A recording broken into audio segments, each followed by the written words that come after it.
É na graça, no amor de nosso Senhor Jesus Cristo que damos boas-vindas a todos os que sintonizam o nosso grupo de conexão em mais esse tempo de reflexão que fazemos juntos e com o novo tema Parábolas do Reino. Hoje vamos tratar a parábola do semeador, né? Bom, ah, eu confesso que cada vez que a gente começa, na verdade, cada vez que a gente vai falar sobre as coisas de Deus, cada vez que vamos começar o grupo, há um constrangimento em nós mesmos, porque quanto mais a gente vai tomando consciência da grandiosidade que está por trás dessas palavras e que a gente se dispôs a expor, é, a gente vai se vendo como somos pequenos, como é difícil, como não temos eloquência, capacidade de persuasão, essas coisas não funcionam aqui, né? E é por isso que a gente começa todas as vezes o grupo orando, essa reunião nossa orando no nome do nosso Senhor Jesus Cristo. Por que estamos no nome dele? Porque ele disse: ide e evangelizai. Ele deu uma ordem. E se estamos nos propondo a isso, estamos fazendo aquilo que ele mandou, estamos agindo em nome dele. E é por isso que nos reunimos aqui em nome do Pai, do Filho e do Espírito Santo. E clamamos a Deus, aquele que é o nosso ajudador. E não é coisa pequena, né? É o próprio Espírito de Deus, aquele que existe por toda a eternidade e que nos ensina todas as coisas. A Ele, Senhor, pedimos o socorro, a palavra certa, a revelação, tanto para quem ouve, ó Deus, como para quem fala. Supre, Senhor, as deficiências, as faltas. Abre os ouvidos, ó Deus, dá-nos capacidade de perceber as coisas, esses mistérios do reino que estão aí ao nosso dispor com a ajuda do Espírito Santo. Vos louvamos, ó Deus, e agradecemos pela obra de Cristo, pela presença do Espírito e por tua palavra que é Cristo Jesus. Amém. Bom, vamos lá. Semana passada falamos sobre a luz, né? Porque nós fomos chamados a trilhar um caminho. Lembra? A gente falou várias vezes, a estrada real é um caminho que forma reis, né? E o primeiro lugar onde a gente reina é dentro de nós mesmos, mas existe um reino de luz, que é o propósito, que é o objetivo, né? E por isso todo cristão deveria estar almejando uma coroa, né? Que nem Paulo falava, né?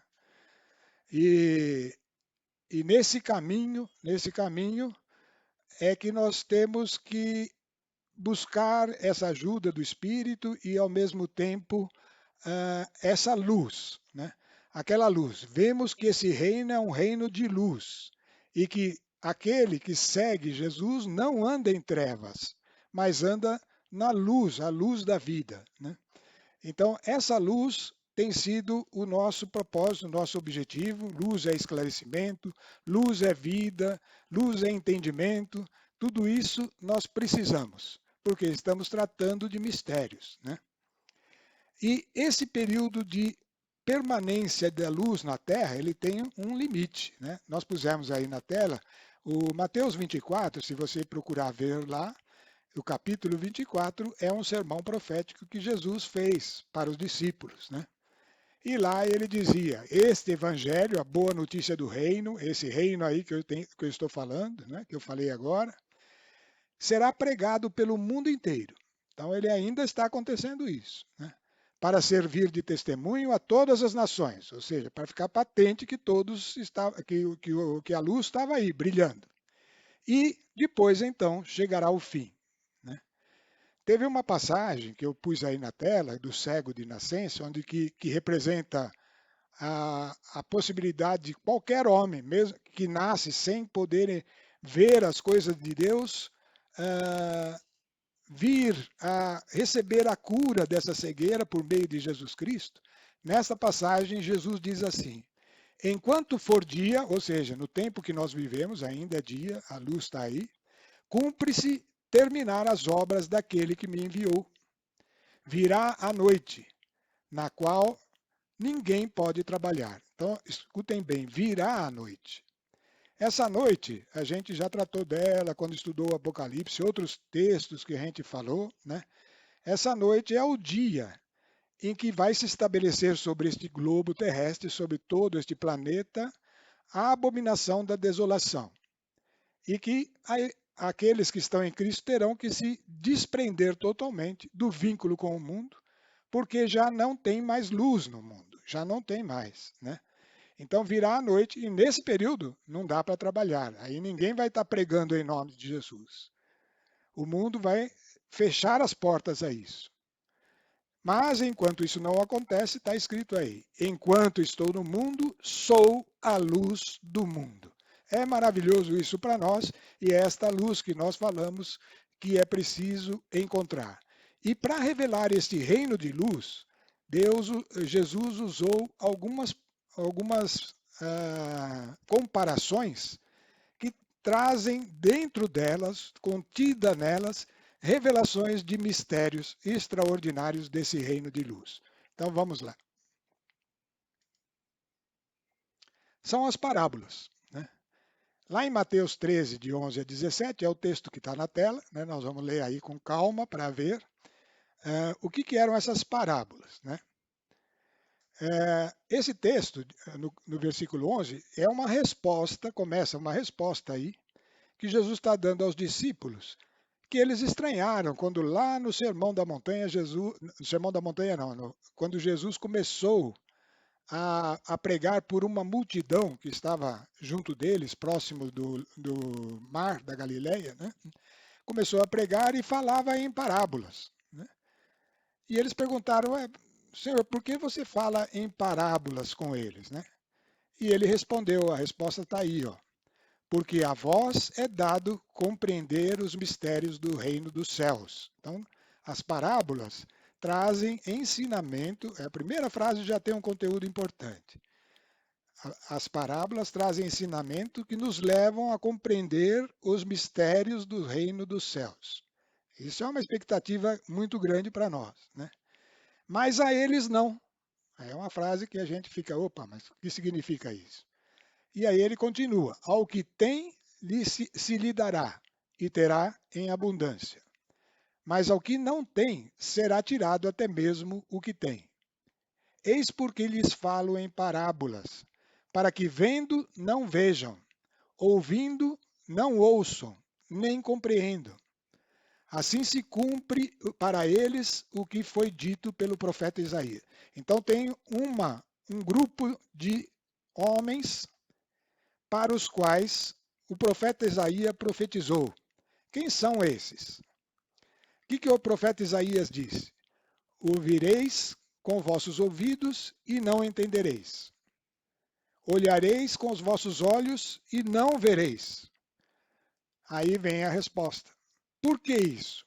Porque o coração desse povo se endureceu. Estou falando que tem vindo as trevas aí, nós temos que tomar cuidado. Isso é um alerta muito grande para nós. Muito grande para nós e para aqueles que nós amamos e que estão à nossa volta, né? O coração desse povo se endureceu. Taparam os seus ouvidos. Quem que tapou os ouvidos? Foi Deus? Não, foi o próprio homem. Foi tapando os seus ouvidos. Fecharam os seus olhos. Quem fechou os olhos? As pessoas, esses que não são capazes de ouvir, de ver, né? Para que os seus olhos não vejam e os seus ouvidos não ouçam, nem o seu coração compreenda, nem chegue lá, nem crie raízes até o coração, né? Para que não se convertam. E a conversão é essa possibilidade que vem desse anúncio do reino, né? Para que não se convertam e eu os sare. Sare de quê? Da verdadeira doença que causa a verdadeira morte, que é o afastamento da luz, né? Mas quanto a vós, e agora é para você que está ouvindo, né? Para todos nós aqui, enquanto nós estamos perseverando. Quanto a nós, a vós, bem-aventurados os vossos olhos, toma isso para você agora, porque vem, benditosos os vossos ouvidos, porque ouvem, você ouve, e vos declaro em verdade, muitos profetas injustos desejaram ver o que vedes e não viram, ouvir o que ouvis e não ouviram.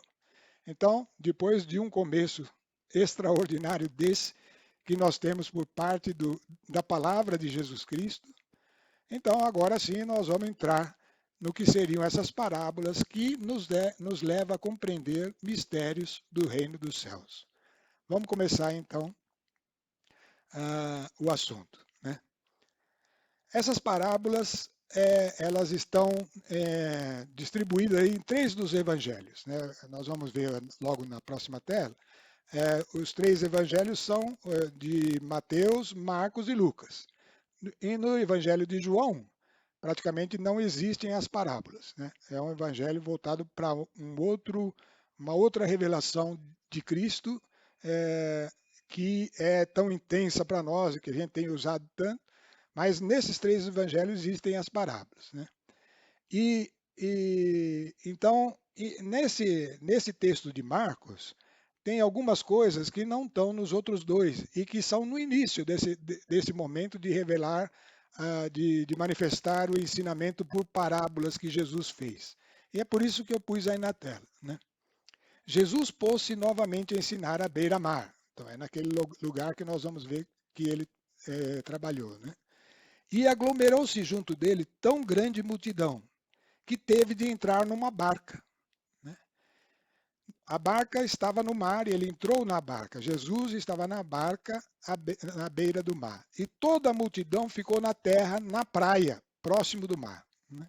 Ensinava-lhes muitas coisas em parábolas e dizia na sua doutrina. E aí então começam as parábolas. Mas aqui eu vou fazer um parênteses, isso que está em vermelho aí é um parênteses que nós estamos fazendo para dizer o seguinte: olha, nós vamos imaginar essa imagem, pessoal. Imagina você que está ouvindo, a multidão toda à beira-mar, Jesus estava lá junto à beira-mar, de repente ele se afasta, né? Jesus se afasta e entra numa barca, né? Essa barca estava flutuando ali nas águas e a multidão na praia, né? Numa barca no mar e a multidão ficou na terra em praia, estava na praia. A barca no mar, qual é o sentido dela aqui? É Jesus sobre as águas, tipo do Espírito Santo. Então Jesus, nessa barca que nos leva para se aprofundar no Espírito, que é a água viva, né? Essa água que jorra do trono de Deus, esse mar de cristal que aqui na Terra o mar que existe aqui em certas ocasiões nas Escrituras é dado como um tipo daquele, né? Aquele mar de cristal da Jerusalém Celeste. Jesus estava ali com uma barca e o povo próximo na praia. A multidão à beira do mar seria uma figura, né? Uma visão assim na nossa mente, do ser humano no limite entre a sua vida humana e a vida espiritual. Está próximo de subir a barca. Próximo de subir a barca. Então, estes ensinamentos de Jesus, tanto o Sermão da Montanha, como agora esse aqui, que ele ensinou as parábolas, os mistérios do reino, eles estão chamando as pessoas a essa conversão. É a possibilidade de entrar nessa barca, né? Então, falando disso, isso é uma maneira de gravar essa imagem, de guardar isso, né? Então, vamos para a próxima tela, que seriam os 3 textos da parábola do semeador. Como eu disse, está no Evangelho de Mateus, capítulos 3, de 4 a 9, Marcos, de 4 a 7 e Lucas, de 5 a 8. Vamos falar alguma coisinha sobre isso? Por que está em 3 Por que 3 evangelhos? Por que tem 4 evangelhos na Bíblia? A Bíblia é um todo. A Bíblia nunca mudou, nunca tem uma parte para você jogar fora. É Deus que fez cada uma das coisas, né? Ah, todos os ensinamentos da Bíblia, elas têm um sentido coeso com tudo que foi falado desde os profetas, né, até o Apocalipse, né? Então, ela é um todo. Na lei, cada juízo, cada julgamento deveria ser confirmado por 2 ou mais testemunhas, né? E o Evangelho de Jesus Cristo, que é o grande anúncio que ficaria para toda a história da humanidade, ele foi confirmado pelos 4 evangelistas, né? No caso aqui, na questão das parábolas, elas estão nesses 3 evangelhos, né? E na palavra, mesmo nos evangelhos, as diferenças que existem não são desprezíveis. Vamos tomar consciência disso. Nenhuma diferença de uma citação em Mateus e outra em Lucas, ou no de João, nenhuma está ali por acaso, pessoal. Não tem isso na Santa Escritura. Não é algo que ficou aqui, mas isso não valia. Isso, não tem essas coisas na palavra de Deus. A palavra de Deus, a Bíblia, pode ter problemas de tradução. Isso pode ter. A própria Bíblia diz isso, porque é o homem que está fazendo hoje e pode ser com má intenção até, né? Mas as traduções que vão perpetuando-se e que estão aí ainda ao nosso dispor, elas contêm aquilo que o Espírito Santo trouxe, né? E trouxe através de homens. Mas por que então esses 3, 4 testemunhos que são dados paralelos, né? Porque usando o homem para registrar esta palavra, mesmo na inspiração do Espírito, um está mais aberto ao Espírito a alguma coisa, outro mais aberto a outra e vai se complementando. Todo crescimento na palavra de Deus vai levar a Cristo. E Cristo é um só, não tem diversas interpretações da Bíblia. Não tem, né? Guardem isso. Ela sempre leva no limite a Cristo. Até chegar lá, a gente vai formando opiniões que estão sujeitas à mudança, mas é uma mudança de aperfeiçoamento, de aprimoramento, até que Cristo fique plenamente revelado. E ele é único, ele é um, né? Assim como o Pai é um e como o Espírito Santo é um. Então, a gente lendo os 3 evangelhos e as parábolas, as coisas que são acrescentadas, por exemplo, Mateus falou algo que é verdade. Marcos falou algo que não está em Mateus. Vale a pena olhar, vale a pena porque pode ser um degrau a mais, vamos dizer assim, sobre uma revelação importante. Isso tudo eu estou falando por quê? Para gastar a palavra aqui? Não, é porque eu creio que você vai ler a palavra e você tem que tomar consciência disso, desse contexto do todo, que é tão importante, porque a Escritura foi toda revelada por Deus. Vamos lá, mudar a tela.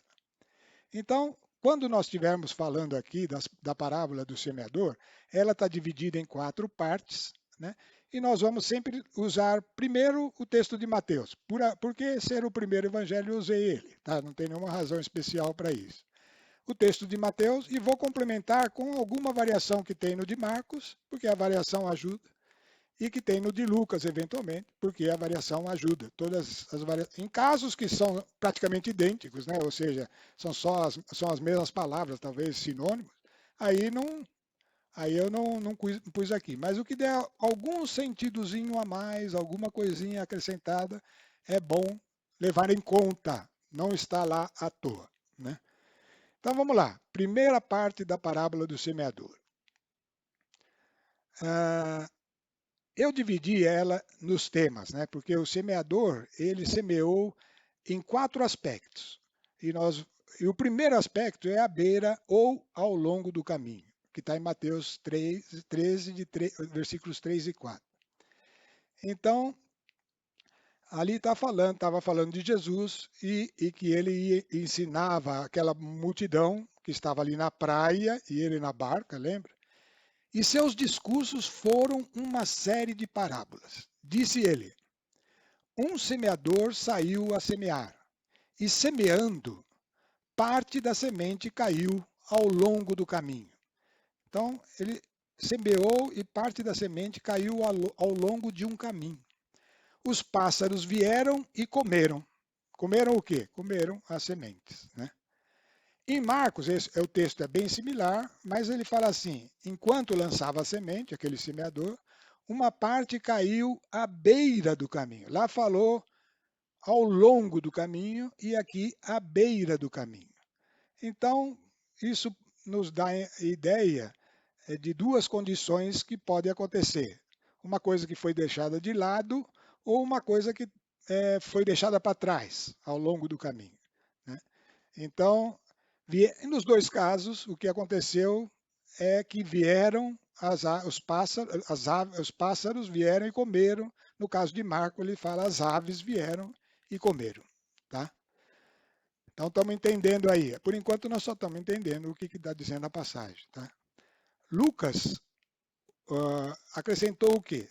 A mesma coisa, saiu o semeador a semear a sua semente, e ao semear parte da semente, aí ele repete beira do caminho, igual Mateus, não, igual Marcos, né? Mateus falou ao longo, igual Marcos, mas ele acrescenta um texto, foi pisada.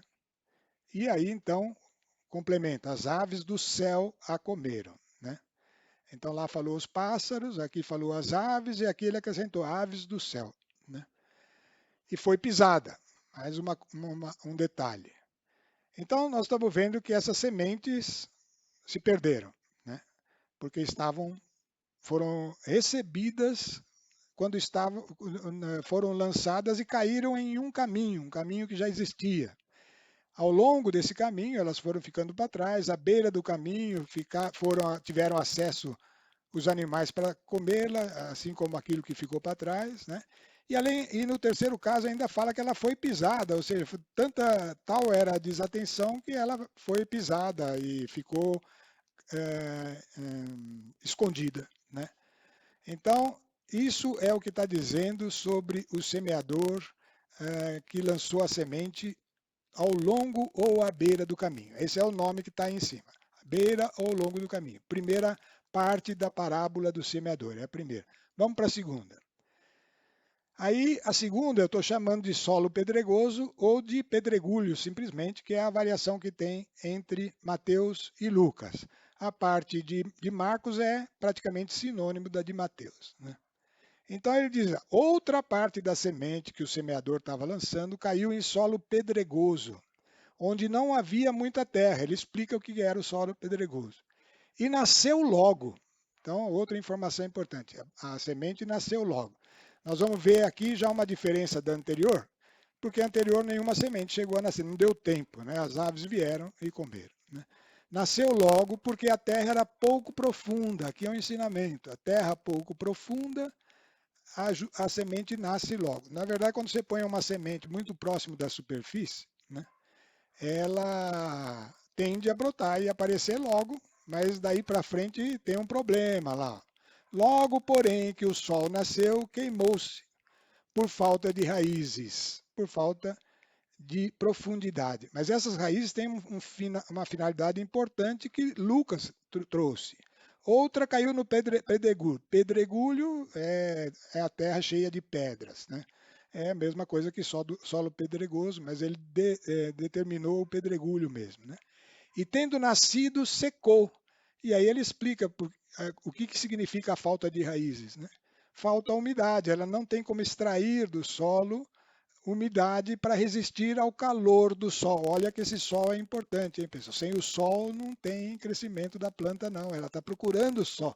Só que ela precisa de algo dentro dela para suportar o sol. Isso é ensinamento para nós, hein? Nós temos que ver. Vamos ver em frente. Outra parte da parábola do semeador é quando a semente cai entre espinhos. E essa aí está registrado o que diz Mateus e Marcos. Lucas é sinônimo do que eles disseram. Outras sementes caíram entre espinhos. Os espinhos cresceram e as sufocaram. Então a sementinha caiu lá entre os espinhos. Ela provavelmente nasceu, né?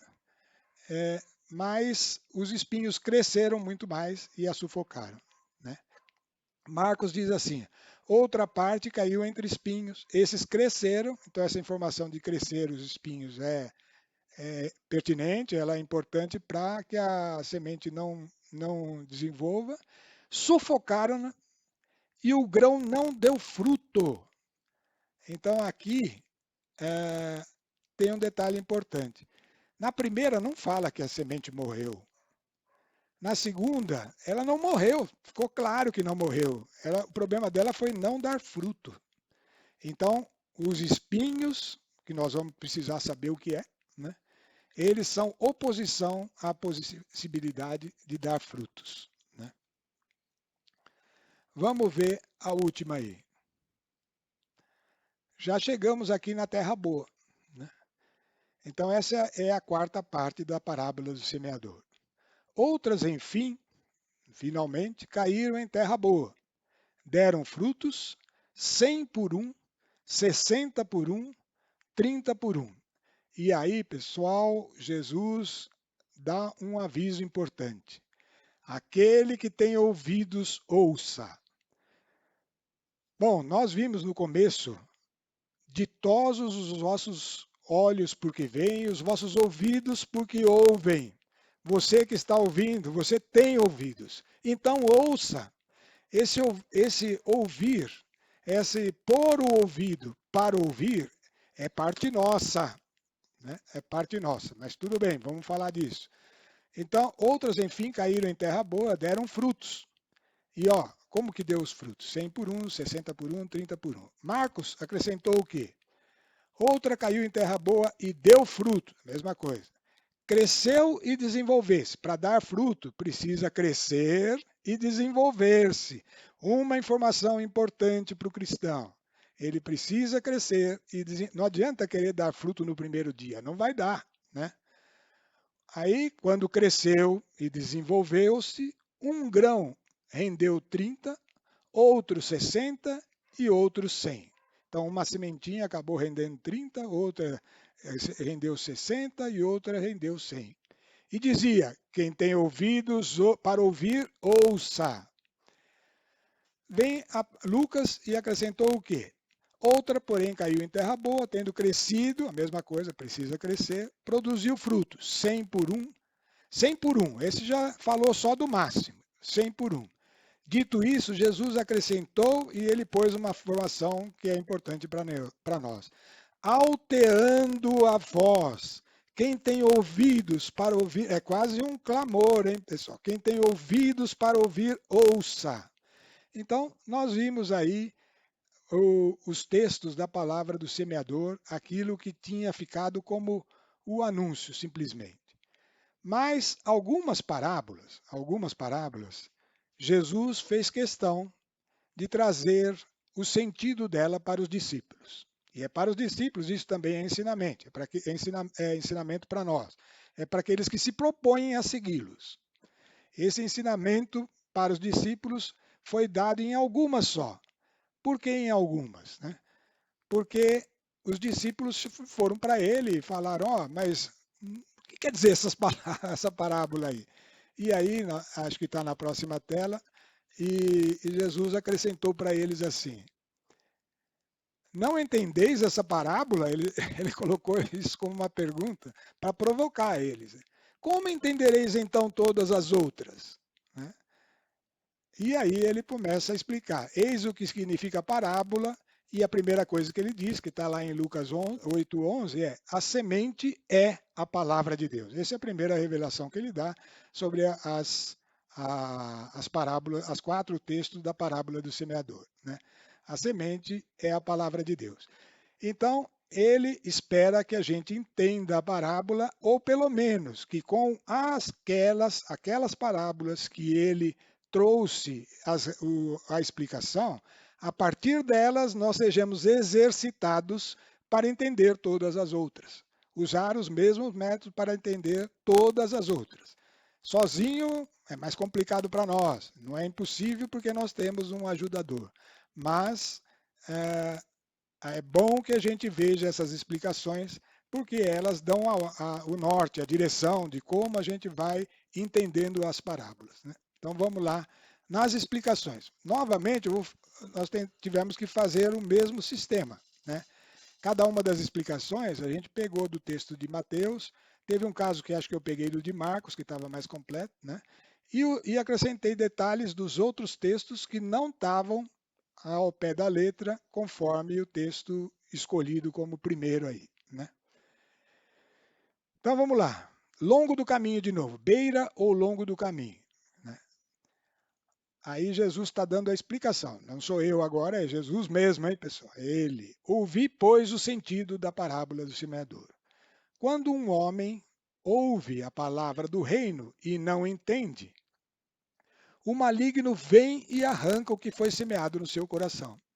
Este é aquele que recebeu a semente à beira do caminho.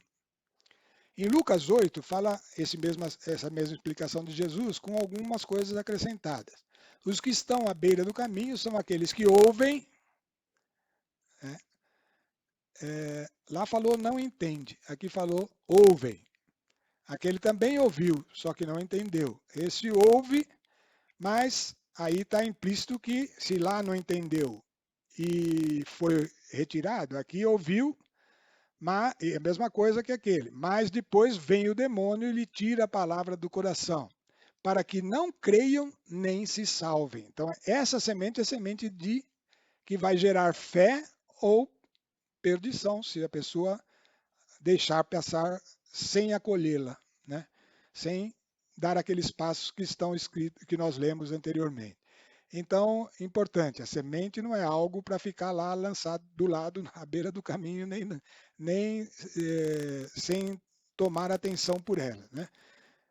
Porque se nós recebermos a semente e não entendermos, o maligno vem e arranca, né?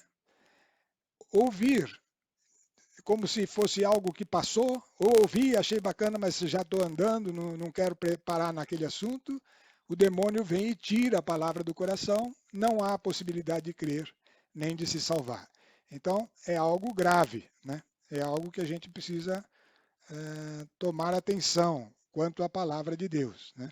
Toda vez que ela está aí, precisa ser julgada, precisa ser avaliada, precisa ter vontade de acolher, né? E tudo isso é ensinamento para nós, né? Mas lembrando do que foi dito na parábola mesmo, na primeira parte, antes da explicação, ele falava que as aves é que tiravam a semente. Em uma falou aves do céu e em outro texto falou ah, aves, simplesmente, não definiu aves do céu. Mas aqui define que tanto as aves citadas lá, quanto as aves do céu citadas lá, ele incorporou como sendo o maligno ou o demônio, que é a mesma coisa, né? Então isso é uma coisa para guardar, né? Porque pode ser que tenha em outras ocasiões que a gente vai ter que pegar esse paralelo. Pode ser. Tem uma parábola que há muito tempo eu estou tentando entender, estou pedindo ao Espírito Santo que me ajude agora, né? Que é a parábola do grão de mostarda. Nós não vamos falar dela hoje aqui, mas só estou adiantando para você ir estudando aí, né? É uma parábola pequenininha, aparece nos três evangelhos, nesses mesmos três evangelhos, mas é bem complicada de entender. Bom, vamos deixar para lá. Lá também tem as aves do céu aninhando-se nos ramos, mas eu não sei se é o mesmo sentido. Vamos chegar lá. Vamos para frente, continuando aí as explicações de Jesus. O solo pedregoso, lembra? Aquele solo de pouca profundidade, né? E onde a semente germinava rápido, mas secava. O solo pedregoso em que ela caiu é aquele que acolhe a palavra. Então ele acolheu com alegria a palavra ouvida, mas não tem raízes. E ele acrescentou: é inconstante. Sobrevindo uma tribulação ou uma perseguição por causa da palavra, que é o sol se levantando, lembra? Eu só estou adiantando aqui, mas é o sol se vindo sobre a semente, sobrevindo aquilo, e o sol é uma figura de Cristo, né? Logo encontra a ocasião de queda, tribulação e perseguição. Vamos ter que entender isso aí, a gente precisa saber o que está acontecendo aqui.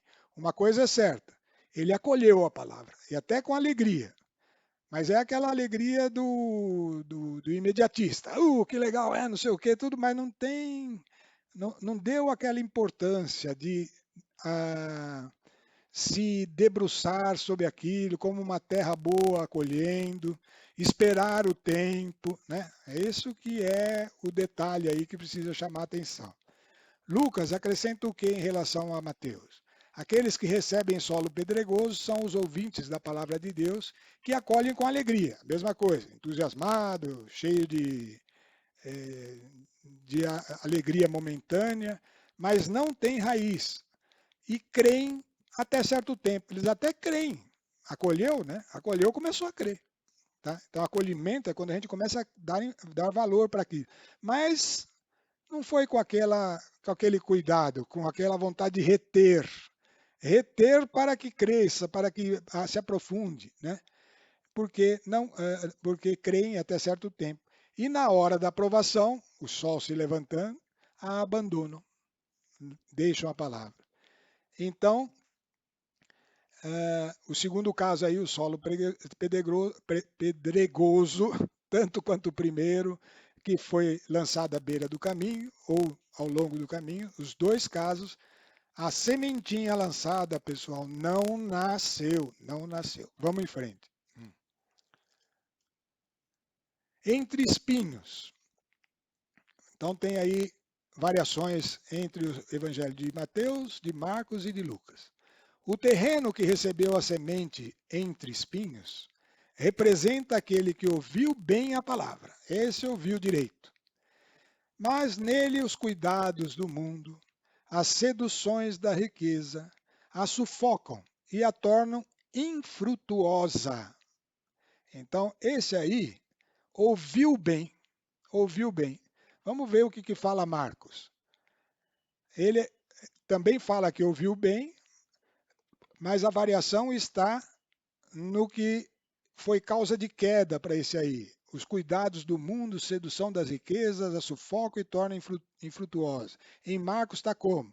Preocupações mundanas. Lembra que a gente fala, o cristão tem que deixar de lado as preocupações, ele tem que ter a certeza, não estou sozinho. Preocupação é para quem está no mundo aí. Né? Então as preocupações com as coisas do mundo tem que ficar para trás. Né? As preocupações mundanas, a ilusão das riquezas é uma ilusão. As múltiplas cobiças, é o que o mundo coloca nos nossos olhos o tempo todo, sufocam a semente. Sufocam a planta, não a semente, a planta. A semente nasceu, germinou. E a tornam infrutífera. Aqui, já a segunda vez, o problema está sendo em produzir frutos. Né? Vamos ver o que Lucas falou. Ao que caiu entre espinhos, aqui caiu entre espinhos, estes são os que ouvem a palavra. Todos os três falaram que é o que ouviu. Mas prosseguindo o caminho, são sufocados pelos cuidados. Então, é a mesma coisa que preocupação, cuidados do mundo. Riquezas, mesma coisa que os outros falaram, a sedução das riquezas, né? Prazeres da vida, ele acrescenta isso também, prazeres. Coisas que vão atraindo a gente, vão querendo tomar espaço cada vez mais, prazeres da vida. E assim os frutos não amadurecem. Então, tornar-se infrutífera não é só não produzir o fruto. Até produz às vezes, mas não chega a amadurecer, cai antes. Não chega a ter o fruto na sua plenitude. Né? Detalhes importantes aí sobre aquele que caiu entre espinhos. Bom, vamos então agora para aquela que caiu em terra boa. Né? Então Jesus deu a explicação em Mateus 13, 23, segundo Mateus. A terra boa semeada é aquele que ouve a palavra e a compreende. Olha uma coisa importante, compreender. Né? Isso é uma coisa que parece assim, mas é que se o cara não tem condição de compreender, essa condição ela está lá embutida no pacote da semente, tá? Precisa de uma boa vontade para isso. Aquele que ouve a palavra e a compreende, produz frutos, 100 por 1, 60 por 1, 30 por 1. Então é um fruto em medida. Um grãozinho produziu 100 vezes mais, outro produziu 60 vezes mais, outro produziu 30 vezes mais. Né? Então isso também é ensinamento para nós. Agora vamos entender o que significa esse compreender, talvez, com as outras passagens. Aqueles que recebem a semente em terra boa e escutam a palavra, acolhem-na e dão fruto. Esse acolher é um paralelo aí do compreender. Acolher a palavra é ficar com ela até que ela mesma vai se revelando. A palavra é viva, a palavra de Deus é coisa viva. Acolher a semente é acolher uma semente de vida. Acolher a palavra de Deus é como acolher uma semente, que ela vai produzir vida. Então, compreender é dar importância para ela. E dar um fruto. A mesma coisa, 30, 60 ou 100 por 1. E Lucas vai dar mais um detalhe sobre esse acolher. Aquele que caiu em terra boa são os que ouvem a palavra. A primeira parte é ouvir, né? Tem que ter. Com o coração reto e bom. Estar com o coração reto, ou seja, um coração manso, que está com vontade de entender. É melhor até do que dizer compreender lá, é a vontade de entender, reto e bom. Retém, guardam ela lá, mesmo que não está entendendo, está guardando. Esse está propiciando que ela germine e chegue a dar fruto. Mas esse fruto vai depender de um aspecto importantíssimo, importantíssimo, perseverança. Então, dão fruto pela perseverança. Vocês viram como a palavra de Deus se complementa em cada um? Todas são revelações do Espírito, todas, sem exceção. Mas elas vão se completando de um para outro, né? Então, isso acontece em todas as Escrituras, né? Então, aí está a explicação. Agora nós vamos fazer a nossa reflexão. A primeira delas é uma pergunta que está aí na ponta da língua, certo? A semente está declarado por Jesus Cristo. A semente é a palavra de Deus. Guarda aí, a semente é a palavra de Deus. Fica aí bem na mente. Agora a minha pergunta. Que figura representa os homens na palavra da parábola? Nas parábolas? Que figura de expressão representam os homens? O ser humano é o que na parábola que nós lemos? Né? Isso daqui é uma coisa para você já ficar pensando aí. A tela não está explicando aí, não. É para você pensar mesmo. Vamos pensar junto aqui. Né? Quem que estava ali em condição de acolher, quem que estava ali em condição de deixar ela aberta, livre para crescer, quem que estava ali em condição de, recebendo essa palavra, ah, deixar ela, ficar com ela até que crescesse a raiz. Quem que era? A terra, né, pessoal? É a terra. A terra e o seu entorno representa você, representa eu, né? Representa cada um daqueles que ouvem a palavra de Deus. A terra. A terra pode ser uma beira de caminho? Pode. Pode ser uma terra cheia de espinho? Pode. Pode ser uma terra rasa, cheia, que logo abaixo já tem pedras? Pode, né? Mas é ela que é o ser humano, é ela que representa o ser humano. Cada um desses tipos, a terra boa, a terra com espinhos, a terra com pedregosa, e a terra que é só um caminho onde é difícil de nascer, porque é fácil de ser pisada, de fácil de ser, tem acesso fácil a ser roubada, é os tipos de homem que recebem a palavra de Deus. Então, que figura representa os homens? É aí a questão da gente mesmo ver em que aspectos nós estamos em cada uma dessas quatro condições. Porque a próxima questão que eu vou levantar, uma das próximas, aliás, vai questionar isso. Vamos guardar então essa primeira aí aqui do ladinho, né? Vai voltar nela. Quanto à conversão, isso eu esqueci de falar, né? A parábola do semeador é uma parábola, vou falar agora, é uma parábola que fala de conversão e crescimento. Conversão é a semente germinando.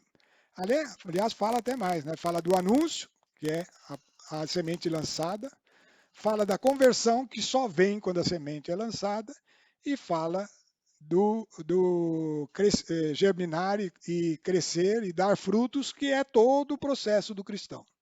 Todo o processo está ali contido. Está vendo que em poucas palavras, coisas extraordinárias, é por isso que eu digo que dá medo ficar tentando explicar essa palavra. Mas esse medo tem um socorro, né? Nós temos que confiar naquilo que Jesus determinou para nós, né? Então, quanto à conversão, podemos afirmar, tem uma pergunta aí, à beira do caminho, aquele que recebeu a semente à beira do caminho é aquele que não se converteu.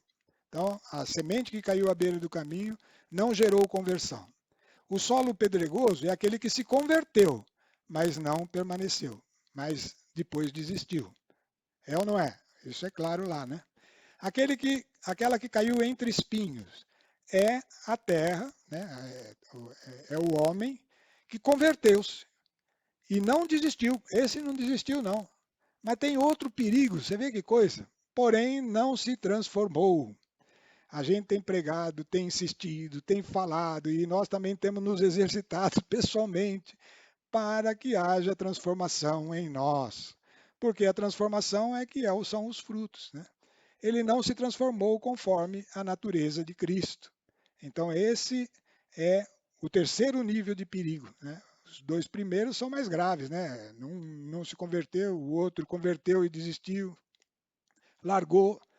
No terceiro caso, ele não largou, não. Essa é a grande maioria dos cristãos, hein? Acho que a maioria está aí, ó. E a gente fala assim, não, eu não, mas temos que tomar cuidado, né? Quantos espinhos ainda estão sobrevivendo aqui? Quantos que a gente ainda não meteu a foice neles? Quanto que você ainda não foi lá em nome de Jesus e lançou por terra, né? Então precisa analisar os espinhos, precisa olhar isso aí, né? Então podemos dizer sim, entre espinho é aquele que se converteu e não desistiu, porém não se transformou conforme a natureza de Cristo. A nossa natureza, a gente já falou isso muitas vezes, não tem nada a ver com a natureza de Deus, nem aquele cara que se julga bem justo, bem direitinho, né?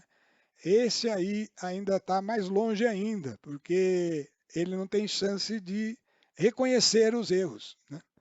Então, atenção, precisa de transformação. Esse é o crescimento do cristão. Essa é a possibilidade de viver o reino de luz e não tem jeito de entrar lá se você não se tornou luz. É um crescimento, é um desenvolvimento, conforme diziam as parábolas. A terra boa é aquele que se converteu e transformou-se. E ainda tem um detalhinho, em 3 medidas. Essas 3 medidas, tem uma pergunta aí na tela. Essas 3 medidas são níveis de conversão? E quando eu falo conversão é de crescimento, tá? Conversão é uma palavra genérica, é o começo. Mas à medida que você vai andando, você vai se convertendo cada vez mais crescendo, né? Talvez fosse mais correto colocar aí, em vez de níveis de conversão, níveis de crescimento. Se bem que é muito usado esse paralelo aí, a pessoa está se convertendo cada vez mais como um crescimento, né? Mas o correto seria esse mesmo, colocar aí 3 níveis de crescimento. Isso aí sim é que vale, que é muito importante para nós. Um produziu 30, outro 60, outro 100 para cada sementinha que recebeu, né? Então, são 3 níveis de conversão. À beira do caminho ele não chegou a se converter. No solo pedregoso, ele se converteu sim, mas foi por pouco tempo. A fé desapareceu, acabou se extinguindo ao longo do tempo. Entre espinhos, converteu-se e não desistiu, ficou lá firme, mas ficou guardando algo que é perigoso, que está sempre impedindo de você ser transformado, né? E a terceira, houve transformação em 3 medidas, né? Então essas afirmações são importantes, a gente precisa saber delas, precisa conhecê-las, precisa estar atento, porque a próxima questão vai impactar em nós mais uma vez. Vamos falar dela. Nós podemos, é uma pergunta também, em nosso caminho de conversão, estar em medida, ou seja, parcialmente em cada uma das condições em relação à semente? Isso daqui eu não estou falando daquele item anterior, de 1 para 30, 1 para 60. Eu estou falando de estar, em alguns casos, lá na frente e em outros casos lá atrás. Isso pode acontecer, tá? Isso é uma coisa que a gente tem que refletir sobre isso, né? Será que não tem áreas da Escritura? É o que eu falei, aqui entra um conceito importante. A Escritura como um todo é Cristo. Eu não posso pegar uma parte da Escritura, e isso nas igrejas acontece direto, né? Essa parte aqui era para aquela época, essa parte aqui, a Escritura, ela mostra um crescimento mesmo, um crescimento, mas é um crescimento contínuo, coerente, vivo. O que estava lá atrás não morreu, ele é vivo. E ele é caminho para o que está mais adiante, né? O Novo Testamento é a plenitude, né? Mas cada uma das partes da Bíblia traz ensinamento. Assim também nós podemos estar muito bem em algum aspecto do Evangelho de Jesus Cristo, mas o Evangelho é grande, né? E tem coisas que nós estamos dando uma de quem não percebeu. A semente ficou lá na beira do caminho, Satanás, cada vez que nós vamos lá, ele já pegou, né? Então temos que tomar providências, né, para nos expor novamente à semente. E como que eu faço para me expor continuamente à semente? Lendo essa palavra viva. Eu tenho oportunidade de estar completando a natureza, porque senão eu fico parecido com Cristo numa área, quase igual a ele, em outra área muito diferente. É uma pessoa distorcida, né? É uma imagem distorcida de Cristo. Então, essa resposta é afirmativa. Pode acontecer sim, nós podemos estar em medida que numa área muito bem crescidos e em outros aspectos que são importantes dentro da palavra, ainda rejeitando a semente. Pode acontecer. E é questão de julgamento individual. Isso não dá para nós. A intenção é cada um de nós estarmos atentos, né? Mesmo quem está falando tem que estar atento a isso, né? É possível mudar a condição da Terra? Qual é a resposta? É óbvio que é possível. Esse é o nosso trabalho, né? Esse é o nosso trabalho. Esse é o nosso trabalho. Quando a gente fala que o cristão está ali na aprovação, para que é a aprovação? Para que é o sol se levantando? É para mostrar para nós que tem áreas que estão guardando espinho. Tem áreas que é porta aberta para o maligno vir. Então, é possível mudar a condição da terra. É preciso trabalhar nessa mudança, né? Como que eu faço isso? É indo para luz, detectando o fato e, em nome de Jesus, destruindo aquele aspecto em nossa vida. Não por nossa força, mas pela resposta dessa oração que é sincera na presença de Deus em Jesus Cristo. E aí então ele faz a obra, como ele disse, né? Nós já falamos bastante disso. Então é possível mudar a condição da terra, não antes da conversão, mas depois da conversão é possível. Antes da conversão não tem jeito. Primeiro aspecto é acolher a verdade, e esse aspecto está aí à disposição de todos, mas muitos não acolhem e passam a não ter olhos para ver, ouvidos para ouvir e, portanto, se converter e serem curados de verdade em toda a essência do ser humano por Jesus Cristo. Aspectos negativos que a gente tem que destacar, que são todos esses que a gente já percebeu aí ao longo do nosso estudo de hoje. Então, aspecto negativo para os homens diante do evangelho, que é a palavra, que é a grande semente, né? Ouvir sem grande semente, desculpa, tem lugar que na Bíblia que fala que é uma semente pequena, mas é aquela parábola lá do grão de mostarda. Mas vamos lá. Para os homens diante do evangelho, palavra de Deus, né? Aspectos negativos. Ouvir sem procurar dar atenção para entender. Precisa dar atenção. Lembra que eu falei? Acolher essa dá atenção. Sem acolher, não houve nem não acontece a conversão e muito menos vai ter condição de entender, né? Então, é o primeiro passo. Precisa dar atenção. Quando não damos atenção, como ouvimos de orelhada, é como ouvir passando pelo caminho. A semente caiu e ficou para trás. Ou caiu e ficou na beirada. Nós estávamos olhando as coisas lá do meio, não olhamos para a beirada, né? E veio o maligno e tira, né? Então, é espaço oferecido ao maligno. Isso vale para o cristão que já está na caminhada? Vale. Porque quantas partes da Bíblia você está olhando, não entendeu e deixa para lá, né? Quanto mais você vai buscando entendimento, mais o Espírito Santo oferece. Isso é um fato que a gente fala de experiência de vida. Em toda a nossa limitação, a gente tem consciência desse perigo, mas já experimentou tantas vezes que, ao dar atenção, ao procurar entender, é que vem a revelação, porque o maligno não tem vez aí. Entender, acolher, sem querer aprofundar-se, aí é uma explicação, nem buscar esclarecimento, que é buscar o Espírito Santo, sem formar opinião própria. Olha, esse é um grande mal, né? Um grande mal que existe na nossa igreja especialmente, foi quando criaram aquela história. Não, tem as pessoas consagradas e tem os leigos. Os leigos ficam lá ouvindo e as pessoas consagradas é que trazem o ensinamento, né? Sem formar opinião própria. Se a palavra de Deus não estiver dentro de você como algo seu, não adianta você ficar ouvindo e sai de lá e esquece.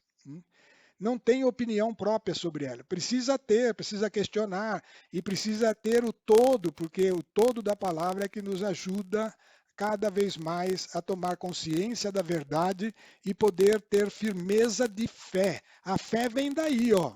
Senão, não, ou pelo menos cresce aí. Senão, fica uma coisa assim superficial, né? Então, formar opinião própria, não por causa de convicções minhas, mas com base na Bíblia, é formar raízes. Aquela raiz que vai produzir o fruto que não é o fruto que nós damos no mundo, é o fruto da videira, que está lá na Bíblia, está lá, é Jesus, é nele, ligados a ele, que nós produzimos os frutos, mas precisamos lançar raízes, né? Essas raízes vêm quando eu acolho, quando eu me aprofundo, quando eu busco os esclarecimentos e formo uma opinião firme, até que ela seja aperfeiçoada. Isso não é problema. Mas enquanto ela está firme, agrada a Deus. Porque tudo que foge da convicção, existe aí um pecado, né? Então, isso são palavras que estão na Escritura. Sem formar opinião própria com base na Bíblia, não tem como gerar raízes, tá? Então, você precisa estar à frente. Cuidados e preocupações mundanas. Essa está mais do que falado, né? É aquele problema que a atenção está voltada para outro lado, né? Preocupação com as coisas do mundo significa que estou dando atenção para o que não importa. Ah, mas não, precisa, não tem que ter preocupação com. Vai acontecer coisas no mundo, eu tenho que me opor a elas com a confiança de que Cristo está comigo e me preocupar em primeiro lugar em buscar o reino, que essas outras coisas serão resolvidas por si só. Isso é passar a andar sobre as águas. Então, cuidado com as preocupações mundanas. Ilusão das riquezas. Quantos não caíram pela riqueza? O exemplo extraordinário é o de Salomão. Com toda a sabedoria, foi envolvido pela riqueza, né? Cuidado com cobiças, os prazeres, passeios, situações de convívio que não estão fundamentados nas coisas de Deus. Então, esses prazeres da vida mundana, eles estão aí à nossa volta, mas a gente tem que estar atento a isso, para que isso não prevaleça sobre o que é a verdade, o que importa mesmo. Por quê? Porque todas estas coisas, ó, que foram listadas aí, que eu não vou repetir tudo para não te cansar, são os inimigos dos frutos do Espírito, que é o amadurecimento espiritual. O fruto pode estar lá, mas não amadurece, né? Então, vimos aí todos esses aspectos negativos, né? Agora, quando falamos dos negativos, vamos falar dos aspectos positivos. Deixa eu ver quanto tempo já passou aqui da nossa falta. Está 5 minutos, vai bater, né? Vamos lá. Então, estamos aí. Aspectos positivos. Ouvir e alimentar-se da palavra com mansidão. Mansidão é um dos frutos do Espírito que é acolhimento. Então, se a terra precisa acolher, nós continuamente, no nosso crescimento, precisamos desenvolver o fruto da mansidão. O fruto da mansidão é o que permite ouvir, mesmo aquilo que você discorda. Você é manso para ouvir, mesmo que tenha que depois rejeitar, mas você ouve. Você está disposto a dar uma oportunidade àquilo que está sendo anunciado e muito mais à palavra de Deus, né? Então, alimentar-se da palavra com mansidão para entender.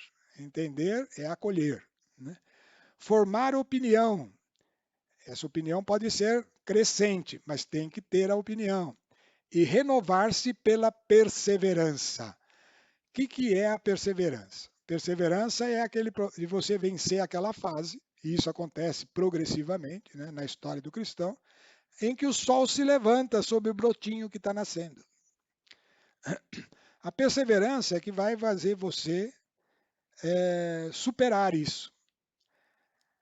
Esse sol que se levanta é o próprio Deus, né, a própria luz de Deus. Ele vai mostrar um monte de problemas, né, e que deve te levar a arrependimento e oração. São situações de adversidade, provações, que todo cristão tem que passar. Ele tem que passar porque ele não é como Deus é, ele precisa ser. E, portanto, é por isso que o Evangelho vai dizer, ó, alegrai-vos nas tribulações, né? Porque a prova de vossa fé, que é mais preciosa que o ouro perecível, ela é que vai fazer purificar a sua fé, vai deixar a sua fé purificada como o ouro que passa pelo fogo. Ele vem sujo, com minérios de toda espécie, e ali ele vai se separando e tornando perfeito. Então, aproveitamento das situações de diversidade é perseverar, perseverar nessas situações. E qual é a meta? A meta é atingir 30? É atingir 60? É atingir 100 por um.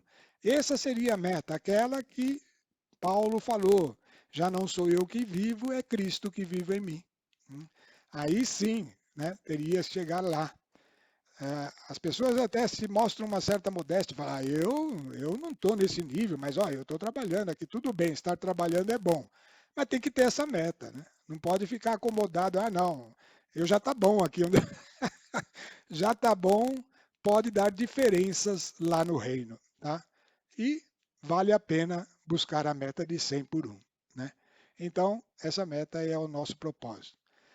Essa perseverança que está escrita aí é como o seguinte: a nossa caminhada de cristão, essa estada real, é uma baita subida. Nós estamos subindo para a montanha de Deus, que está lá no alto, né? E preciso daquilo que o alpinista usa, uma corda, né? A corda é a perseverança. É a corda que nos mantém firmes ao acesso ao reino de luz de nosso Senhor Jesus Cristo. Então, a perseverança é essa corda. Precisa perseverar, perseverar e perseverar. E isso é leitura da palavra, reflexões da palavra, individualmente, você lá, que cada vez mais ela vai te dando acesso à luz de nosso Senhor Jesus Cristo. A importância de priorizar foi dita na palavra? Está dita, Jesus falou. Buscai em primeiro lugar o reino dos céus e a sua justiça. O que é o reino dos céus? O reino dos céus é aquele reino de luz que nós queremos e tal. Mas ele tem que vir acompanhado da sua justiça. Justiça é tudo aquilo que compõe a natureza de Deus. O trono de Deus é fundamentado na justiça, a vontade de Deus é a justiça e toda a justiça se cumpre, porque a vontade de Deus se cumpre. Amém. Então, buscai em primeiro lugar o reino dos céus e a sua justiça. A ação individual cada vez mais necessária na medida que nos aproximamos do dia do Senhor. Então, priorizar, buscar o reino em primeiro lugar é uma ação necessária e é cada vez mais necessária na medida que vamos nos aproximando do dia do Senhor. Mesmo que o dia do Senhor seja o dia da nossa partida desse mundo. E esse dia vem, certo? Não tem jeito. Mas se ele chegasse antes da nossa partida, quanto mais nos aproximamos, mais a treva estará crescendo e a noite estará chegando. Então, mais e mais é necessário priorizar essa busca do reino dos céus em primeiro lugar e da sua justiça. Amém. Bom, Timóteo, na carta a Timóteo, Paulo falou para Timóteo, que era o discípulo dele, né? Toda a Escritura é inspirada por Deus. É útil para ensinar, para repreender, para corrigir, para formar na justiça, que é aquela justiça lá. Por ela, o homem de Deus se torna perfeito, capacitado para toda boa obra. Então, espero hoje a gente, em cima dessa reflexão toda, ter dado um estímulo grande tanto para você quanto eu quero pegar para mim, de perseverar, de buscar as Escrituras, de me alimentar com elas, porque ela é o pão vivo que desceu do céu, que é o próprio Jesus Cristo. Então é assim que nós encerramos hoje a nossa reunião, dando graças a Deus por este pão que desceu do céu, Jesus Cristo, e que está aí ao nosso alcance, ao alcance da nossa mão, nas Escrituras Sagradas. Enquanto elas estão disponíveis, alimentar-me-ei dela e peço a você, receba esta oração, receba este alimento pela força do Espírito Santo, dando glórias ao Pai na graça de nosso Senhor Jesus Cristo. Amém.